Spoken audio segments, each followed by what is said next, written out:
두 가지의 사랑을 이렇게 대비해서 극명하게 보여준 작품이 하나 있습니다.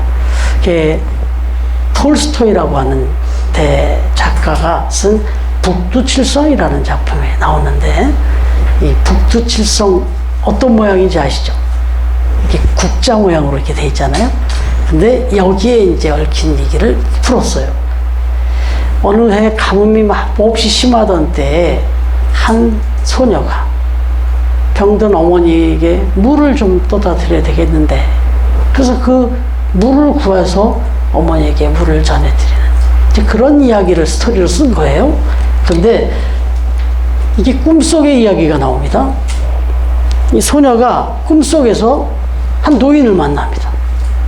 근데 그 노인을 통해서 물을, 아주 그 귀한 물을 얻게 된 거예요.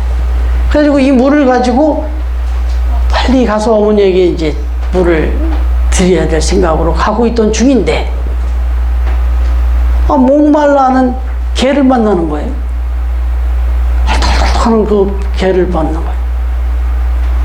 이 귀한 물이지만 이 소녀는 눈앞에 그 목말라 하는 개를 보니까 물을 안 나눠줄 수가 없는 거예요.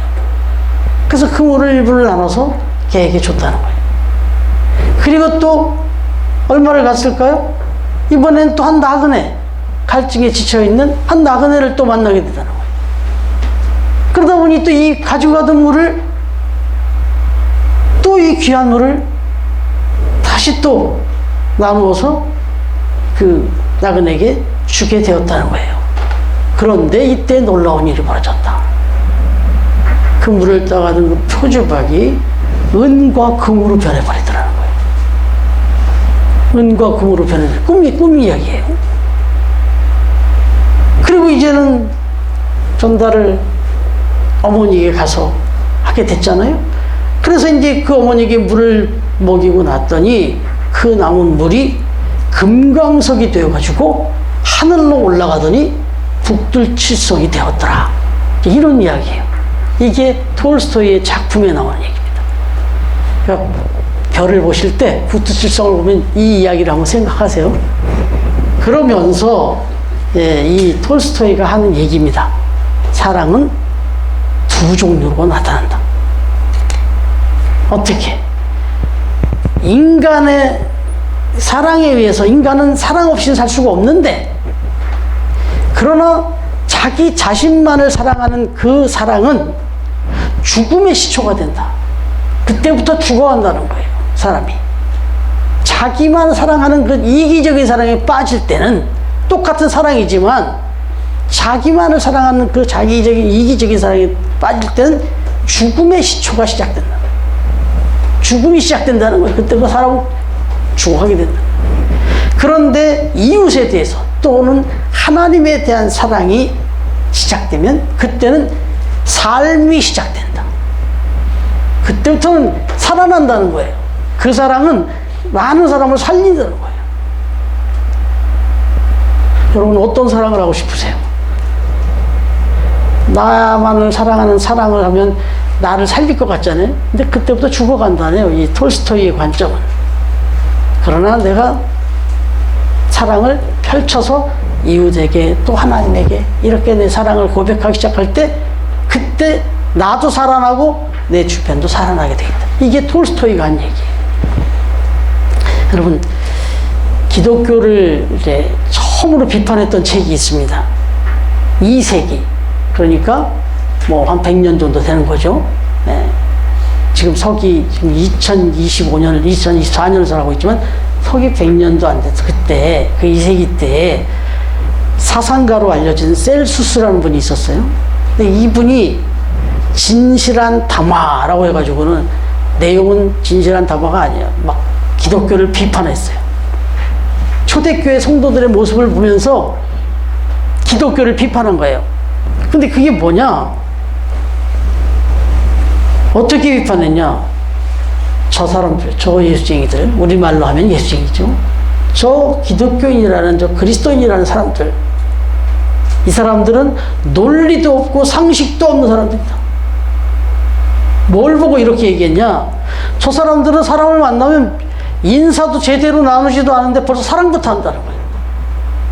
그 초대교회 사람들을 보고 한 얘기예요. 그 사람에 대해서 제대로 알지도 못하면서 막 사랑부터 베푼다는 거예요. 저 사람이 누군지도 몰라요. 근데 그 사람을 만나면 막부터 막 환영하고 사랑하고 막 이런다는 거예요. 그러니까 저 사람들은 논리적으로 맞고 상식적으로 맞지 않다. 뭐 저런 사람들이 있나? 좀 정상적인 사람들이 아니다. 이렇게 평가를 했다는 거예요. 이 얘기는 거꾸로 기독교를 비판했지만 우리는 흐뭇해요. 그래, 당신이 그걸 뭘 알겠냐? 여러분, 저도 교회를 처음 나갔을 때 제가 뭘 예수님을 얼마나 알겠어요? 하나님을 얼마나 알겠어요?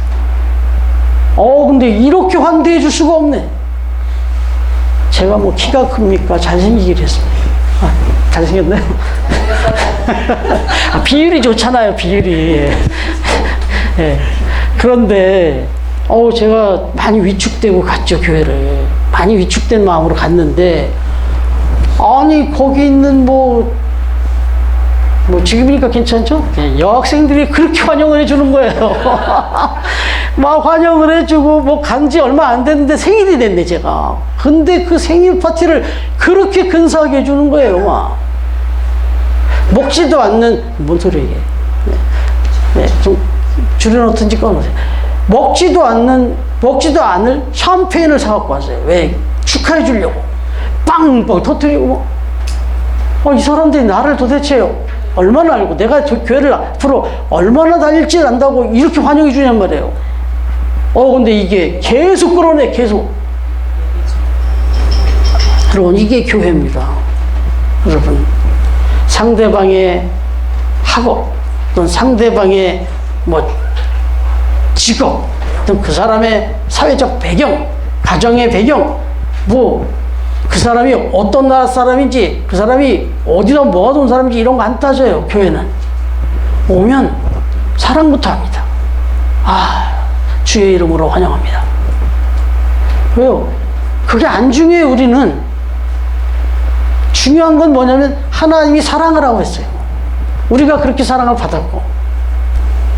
여러분, 그야말로 인사도 나누기 전에, 사람을 제대로 잘 알기도 전에 먼저 사랑한다. 여기 좀 써붙여놓은 것도 보면 다 그거예요. Jesus loves you. 예수님은 당신을 사랑한다고 또 써놨어요. 자기는 예수님도 알지도 못하는데. 그게 기독교다. 이게 무슨 말이에요? 기독교는 사랑이다. 사랑하면 기독교다. 이 얘기를 지금 하고 싶은 거예요. 여러분, 우리가 이제 지난 시간에 로마서 13장 1절에서 7절까지를 이렇게 묵상하면서 우리 그리스도인이 이 세상을 살아갈 때 세상 사람들은 생각지도 않을 우리는 그런 의무감을 갖는다. 그럼 하나님이 그렇게 살라고 하셨다 해가지고 우리가 국가에 대한 우리 그리스도인의 의무에 대해서 말씀을 나눴어요. 근데 이제 14절까지의 말씀, 이제 8절부터 나머지 말씀은 국가에 대한 의무가 아니라 사회에 대한 의무를 얘기합니다. 이웃에 대한 의무를 말합니다. 그리스의 철학자 아리스토텔레스 이야기를 좀 드렸잖아요. 그 사람이 유명한 말을 했자고, 다 아시는 말, 인간은 사회적 동물이다. 그러니까 인간은 이 세상에 태어나서 혼자 살 수가 없는 동물이다. 근데 그게 아주 다른 어떤 여타 동물하고는 차원이 다른 인간의 아주 독특한 특징이다. 특별한 특징이다. 그래서 인간은 항상 관계 속에 살아간다. 근데 그 관계를 가장 윤택하게, 가장 부드럽게, 아름답게 하는 비결이 뭐냐? 그게 사랑이라는 거예요. 이 세상에 살아가는 인간의 관계를 아주 윤활유처럼 이렇게 부드럽게 해주는 게 뭐냐? 사랑이다. 그래서 오늘 말씀은 이제 이 14절까지의 말씀 중에서 10절까지만 했잖아요. 오늘 3절을 하고 다음 주에 또 3절을 하겠는데, 보시면은 4절까지 하겠죠. 그런데 이게 두 부로 나눠지는 거예요. 뭐냐면 오늘 말씀은 아주 적극적인 그 의무를 말하는 거예요. 적극적인 의무. 우리가 이 인간관계 속에서 의무를 가져야 했는데 그 의무 중에 적극적인 의무와 소극적인 의무를 얘기를 하는데 오늘 3절은 적극적인 의무를 말합니다. 근데 적극적인 게 뭐냐? 이게 말씀을 읽다 보면 막 간음하지 말라, 살인하지 말라, 도둑질하지 말라, 탐내지 말라 이런 얘기 하잖아요. 이게 막 되게 적극적인 것처럼 들리잖아요. 과격한 용어들이 나오니까 되게 이게 적극적인 의무 같죠? 근데 아니에요. 이건 소극적인 의무라고 그래요. 진짜 적극적인 의무는 이런 걸 하지 말라가 아니라 간음하지 말라, 살인하지 말라, 도둑질하지 말라, 탐내지 말라가 아니라 사랑하랍니다. 이 간음하지 말고 살인하지 말고 도둑질하지 말고 탐내는 건 이건 소극적인 거래요. 적극적인 건 사랑하랍니다. 네. 그러면서 하는 소리가 이 모든 계명 뭐도 하지 말고 뭐도 하지 말고 이렇게 얘기했지만 이 모든 것 다 사랑 안으로 끝난다는 거예요. 사랑을 하면 이런 것들 다 안 할 수 있다는 거예요. 여러분 뭐 질문해 볼게요.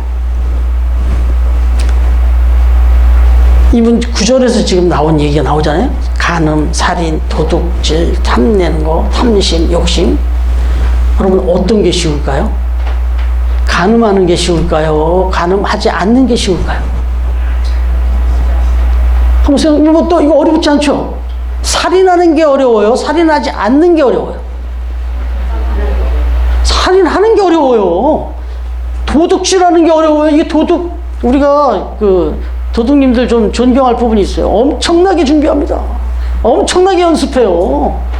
어쩜 그렇게 감쪽같이 들어와서 그 높은 담을 넘어가고 그 모든 장애를 극복하고 여러분 그게 훨씬 어려워요. 도둑질 안 하는 게 더 쉬워요. 그죠? 근데 뭐 간음하지 말라, 살인하지 말라, 도둑질하지 말라, 탐내지 말라 이거 안 하는 게 더 쉽다니까요. 사실은 이걸 하는 게 더 어려워요. 그죠? 살인하는 게 더 어렵고. 그러면 다시 바꿔 말해볼게요. 이 계명이라는데 하나님이 이렇게 말씀하셨다는데 하나님이 우리에게 한 계명이 쉬워요, 어려워요? 지금 얘기 다 했잖아요. 쉬워요, 어려워요? 쉬운 걸 말씀하셨어요. 10계명 외우기 좀 어렵습니까? 근데 지키기는 쉬워요. 아주 쉬운 거예요. 이걸 순리라 그래요. 순리. 그냥 그대로만 살면 이렇게 살 수 있어요. 우리가 그냥 평범하게 살면 간음 안 하겠죠. 평범하게 살면. 그럼 그냥 평범하게 살면 도둑질 안 하고 살겠죠. 평범하게만 살면 그냥 무난해요. 근데 이걸 하지 말라고 하네요. 그러면 하지 말라는 이유는 뭐예요? 하니까. 자꾸 하니까 하지 말라고 하는 거잖아요. 그죠? 사람들이 자꾸 해요. 이걸. 이 어려운 걸. 응? 그리고는 마치 이런 걸 안 하면서 지키면서 사는 게 되게 어려운 것처럼 난 이런 것도 안 하고 살았습니다 하고 자랑할 수도 있어요. 참 이건 어리석은 얘기죠. 여러분 그럼 왜 문제가 되느냐? 왜 이렇게 쉬운데도 불구하고 인간은 자꾸 이런 일을 하며 사는가? 이 세상의 모든 문제가 다 이런 것 때문에 지금 시끄러운 거 아니에요? 영일 TV만 틀면 이런 얘기가 도배를 하는 이유는 여기저기서 이런 일하고 사니까. 또 왜 이러고 사냐 이거예요. 이렇게 쉬운 걸 왜 못 지키냐 이거예요. 그럼 이게 이제 성경은 죄 때문에 그렇다는 거예요.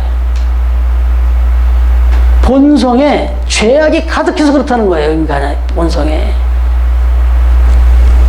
이미 창세기로 올라갔을 때 그 창세기에서 하나님이 이렇게 하고 이건 하지 말라 말씀했는데 되게 쉬운 거였어요. 아니 100가지 1000가지를 다 먹고 다 누리라고 하면서 요 한 가지만 하지 말라고 그랬어요. 그러면 이게 쉬워요, 어려워요? 쉽잖아요. 1000가지 10,000가지를 다 먹고 다 누리며 살라. 그럼 요 한 가지만 먹으면 안 돼. 요건 먹으면 죽어. 요거만 빼고 나머지는 다 해. 그랬다고. 근데 이 한 가지를 한 게 인간이에요. 이게 뭐예요? 죄라고요. 근데 이 죄성을 받은 인간들, 우리 모든 이 세상의 인간들은 태어나면서부터 이 죄악의 피가 흘러요. 죄성이, DNA가. 그래서 어쩌면 그렇게 하지 말라는 게 하고 싶냐고. 청개구리. 얘나 청개구리 알죠? 하라면 해요? 하라고 하면 청개구리는 안 하죠. 하지 말라 그러면 그게 청개구리죠. 이게 인간이에요, 인간.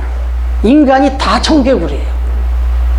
죄악의 그 근성이 하지 말라는 건 자꾸 하려고 그러고 하라는 건 안 하려고 그러고. 여러분 지난주에 우리가 광화문에 나갔다 왔다고 말씀드렸잖아요. 그게 왜 문제가 돼요?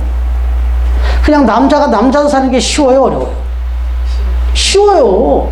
남자가 여자로 살려고 그러면 막 어마어마한 그 수술을 하고 사회적 모멸을 당하면서 막 차별이라고 이래서 차별금지법을 하는데 왜 그렇게 살아요? 사실 그냥 이게 그냥 그 사람들 이해 못한다는 뜻이 아니에요. 사실은 인간의 죄성 때문에 그래요. 그래서 하지 말라는 걸 하려고 그래요. 자꾸 그게 더 나를 자꾸 건드려요. 그래서 그걸 빨리 이 믿음 안에서 깨달으면 내 안에 있는 이 지독한 죄성 때문에 내가 이러고 있다는 걸 깨달으면 해법이 나오는데 나는 그렇게 살아야 되니까 날 그렇게 합법화해달라고 얘기할 때가 문제가 되는 거예요. 응? 이게 뭐예요? 아까 처음에 얘기했죠. 나만 사랑하는 거예요. 생각해 보세요. 한 사람의 남성이 나는 이제부터 여자로 살고 싶어. 난 정말 너무 피할 수 없는 이 여성성이 있어. 난 이제부터 여성이 될 거야 하고 딱 하는 순간부터 이 사람이 돌아다니는데 다 문제가 돼요. 목욕탕을 가든 화장실을 가든 뭐 어디를 가든 이 사람 때문에 모든 사람이 어려워져요. 이렇게 되는 거예요. 이것 때문에 이 사람들을 우리가 품고 기도해서 빨리 이걸 깨닫고 돌아오게 해줘요. 그래서 그 광장에서 한 여성 목사님이 오셨어요. 막 울면서 부르짖었어요. 돌아오라. 우리는 당신들을 정죄하려는 게 아니다. 당신들을 사랑한다. 당신들이 얼마나 지금 죄 때문에 그 이기지 못하고 괴로워하는지를 우리는 알기 때문에 우리가 당신들을 위해서 기도하려고 그런다. 당신들의 그 아픔을 치유해 주려고 하는 거니까 돌아오라. 절대로 당신들은 죽일 놈들이고 막 세상에다 쓸어버리고 이런 말 안 했어요. 그런 게 아니에요. 여러분 순리와 영리 바로 이 부분인데 가장 좋은 방법이 뭐냐? 그러니까 막 이것도 하지 마라 저것도 하지 마라 이거 막 복잡한 얘기할 것도 없고 딱 하나 그냥 사랑하면 된다 이거예요. 그럼 바꿔 말하면 사랑이 쉽습니까 어렵습니까? 사실 이건 아주 중요하면서도 우리에게 숙제예요. 사랑은 쉬운 거예요. 사실은 사랑은 우리가 하나님의 형상대로 지음받은 대로 우리는 사랑하며 사는 게 더 쉬운 거예요. 더 좋은 거예요. 그런데도 우리 안에도 죄성이 있다 보니까 말씀드렸잖아요. 사랑보다는 미움이 더 우리 속에 많이 들어와 있고 화평보다는 다툼이 더 우리한테는 쾌감이 있고 이 죄성 때문에 이런다고요. 그래서 우리가 하나님을 믿고 또 신앙생활을 이렇게 하는 이유는 이걸 통해서 회복하는 겁니다. 여러분 왜 사랑이 모든 것을 다 덮고 또 오늘 말씀은 사랑 안에 다 들었다. 그리고 결국 사랑은 모든 율법의 완성이다. 이렇게 얘기했냐? 그래서 생각해 보세요. 내가 내 이웃에 사는 한 여성을 인격적으로 사랑을 해요. 뭐 어떻게 가능을 해요? 그 이웃의 그 삶을 정말 내가 존중하고 그 사람이 잘 그렇게 살아가는 게 좋고 그렇게 사랑하는 마음이 있다면 어떻게 그 사람 물건을 훔쳐요? 그렇지 않겠어요? 지금 여기 뭐 하지 말라는 얘기들 다 내가 그 사랑하는 마음을 가지면 그런 것들은 다 축하해주고 축복해주고 싶지 그걸 뭔가 훔치고 죽이고 빼앗고 이럴 생각이 없죠. 그렇기 때문에 사랑을 하면 모든 율법은 그냥 그게 뭐야? 이렇게 되는 거예요. 도둑질이 뭐야? 아니 왜 도둑질을 해? 왜 간음을 해? 이렇게 되는 거예요. 여러분 그러면 이걸 이제 하나 더 올라가 보죠. 왜냐하면 마태복음 22장 37절부터 40절에는 이거 뭐 안 보셔도 돼요. 여기 보면 내 마음을 다하고 목숨을 다하여 뜻을 다하여 너 주 너의 하나님을 사랑하라 이렇게 말하면서 하나님을 사랑하고 이웃을 사랑하는 것이 첫째 되고 큰 계명이다. 같은 계명이다. 이렇게 말씀하셨단 말이에요. 그러니까 여기서 이제 한 걸음 더 나가야 되는 게 이웃을 사랑하고 우리가 하는 것 못지않게 하나님도 우리가 사랑하며 살아야죠. 여러분, 만약에 이 주님의 날, 이 주일을 이렇게 우리에게 허락하시고 예배하도록 하셨는데 우리가 하나님을 사랑해요. 그러면 주일 지키는 게 뭐 고민이 돼요. 네? 아, 이번 주일을 교회를 가야 되나 말아야 되나? 아, 이거 주일날 이거 매주 이거 쉽지 않은데 또 약속이 잡히네? 뭐 이럴 때 얼마나 고민이 돼요. 근데 그런 고민 앞에서 우리가 갈등하지 않을 수 있는 뭐냐면 하나님을 더 사랑하면, 세상보다 하나님을 더 사랑하면, 그러면 뭐 고민이 뭐가 돼요. 그냥 가는 거예요. 그냥 사랑하는 사람 만나러 가는데 뭐 무슨 고민이 필요해요. 뭐 한 번이라도 더 못 만나서 난리지. 그런 거죠. 어떻게 다른 사람을 살인하고 탐욕을 가질 수 있어요? 하나님이 그런 걸 싫어하신다는데. 그런 거잖아요. 제가 우리 사모하고 연애 시절에 제가 그렇게 돈가스를 많이 먹었는데, 돈가스를 그렇게 많이 먹었단 말이에요. 한 100번 만났으면 50번을 가지고 먹었는데, 하루 건너 돈가스 먹었는데, 그렇게 맛있게 먹길래 나는 진짜 저가 말씀드렸잖아요. 그때 지금 생각해보니까, 야, 그땐 정말 엄청 사랑했구나. 어? 지금은 쳐다도 안 봐요, 돈가스를. 네. 그래서 저도 이제 또 반대로 정말 불쑥불쑥 돈가스가 먹고 싶을 때가 올라와도 참죠, 제가 지금은 절대 돈가스 먹으러 가자고 안 해요, 제가. 왜요? 사랑하니까. 저 사람이 그렇게 싫어하는데 내가 계속 돈가스 먹으러 가자고 그래요? 안 되죠. 그러니까 저 사람이 싫어하는 걸 내가 안 하죠. 사랑하면. 그 사람이 옳고 그렇고 이런 문제가 아니에요.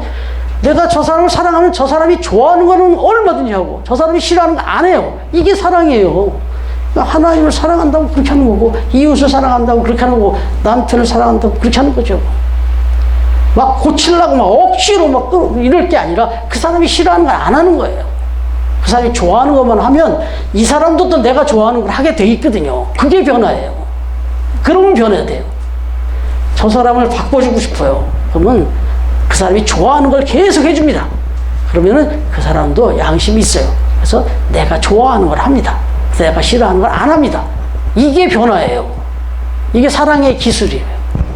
여러분, 한 가지 문제가 있습니다. 예. 아까 말씀하신 대로 제가 사랑이 쉽습니까? 어렵습니까? 그랬더니 반반으로 갈리는 느낌이었어요. 맞습니다. 정확히 말하면 어렵습니다. 왜 어렵다고요? 죄성 때문에. 우리 안에 들어있는 이 지울 수 없는 죄성 때문에 어렵습니다. 그래서 사도 바울이 그랬잖아요. 사랑을 하려고 하는 내 안에 왜 미움이 있는지, 선을 사모하는 내 안에 왜 악이 있는지, 오라 나는 곤고한 사람이로다. 이렇게까지 고백했어요, 사도 바울이. 너무 괴로워서. 난 진짜 사랑하고 싶고 정말 선을 사랑하는데 왜 이렇게 미움이 있고 악이 내 안에 있는지. 그래서 맨날 돌아서면 그날 하루가 후회가 되고 반성이 되고 그랬다 이거죠. 왜냐하면 말씀드린 대로 지금 반복되는데, 인간의 마음속에 이 아담 이후 자리한 이 죄악의 심성들, 사랑보다는 시기와 질투, 이런 것들 때문에 어렵게 된다. 근데 그 이유가 뭐냐 돌아가 보면은 결국 이것도 우리가 그냥 그 선천적인 것도 있겠고 죄악의 유전적인 것도 있지만, 또 하나는 사실 우리가 자라오는 환경 속에서 사랑을 못 받아본 사람들이 사랑을 못 합니다. 사랑을 받아본 사람은 그래도 사랑을 해요. 그러니까 이 사랑을 받는다는 거는 우리의 이런 죄악된 심성을 회복시키는 좋은 그런 훈련인 거예요. 그래서 정상적인 가정에서 사랑을 받고 잘 자라면 회복이 되게 돼 있습니다. 이런 사랑을 받지 못해 봤기 때문에 계속 찌르고 그런 불편한 것들이 막 나오는 거죠. 그래서 오늘 말씀 보니까 이런 얘기가 나오네요. 8절 다시 읽겠습니다. 시작. 사랑의 빛 외에는 아무에게든지 아무 빛도 지지 말라. 남을 사랑하는 자는 율법을 다 이루었느니라. 아멘. 여기 보니까 이걸 빛으로 표시했네요. 빛으로. 이런 라이트가 아니라 빛. 예. 사랑의 빛 외에는 아무에게도 아무 빛도 지지 말라. 그러면서 남을 사랑하는 자는 율법을 다 이루었느니라. 이만큼 완벽한 사람이 없다 이거예요. 그런데 빛이라는 표현을 했단 말이죠. 그래서 이걸 찾아보니까 NIV 성경이라고 하는 영어 성경에는 이렇게 해석을 해놨어요. 서로 사랑해야 할 빛을 계속 지는 것 외에는 어떠한 빛도 미해결인 채로 남겨두지 말라. 이런 말을 했어요. 이 말은 조금 역설적으로 바꿔 말하면 세상 살아가는 동안 사랑의 빛은 많이 지르는 거예요. 사랑의 빛은 많이 지으며 살으래요.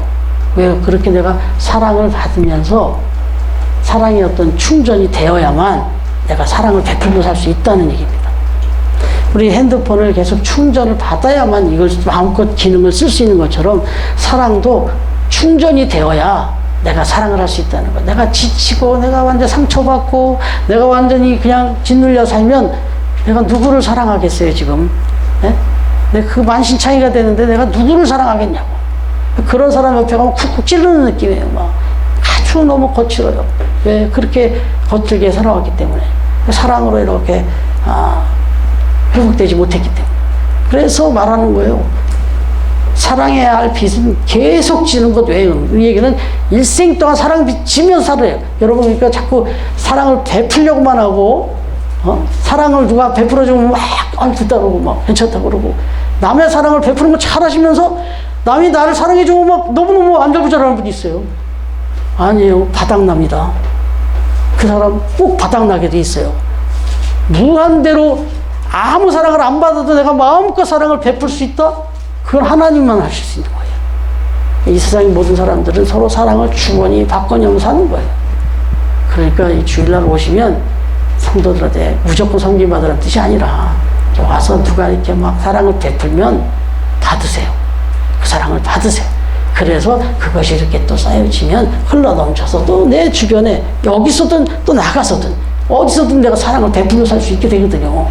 그러니까 이게 교회 오시면 뭐 이렇게 사랑을 아까 얘기했죠. 묻지도 않고 따지도 않고 막 사랑을 베푼단 말이에요. 그러면 막 왜 이러지? 왜 이러지? 이러지 말고 받으시라고. 여기는 원래 그런 데니까. 그렇게 받으셔서 그렇게 그 받은 사랑을 베풀고 나누고 섬기면서 그렇게 하나님의 율법 정말 하나도 어렵지 않게 잘 지키면서 그래서 하나님의 칭찬을 받고 그렇게 사랑의 공동체를 이루어가서 우리 세상을 다 회복도 시킬 정도로 그런 멋진 우리 사랑의 가족, 처음 가족들이 되어질 수 있기를 우리를 그렇게 사랑해 주신 예수님의 이름으로 축원합니다. 아멘.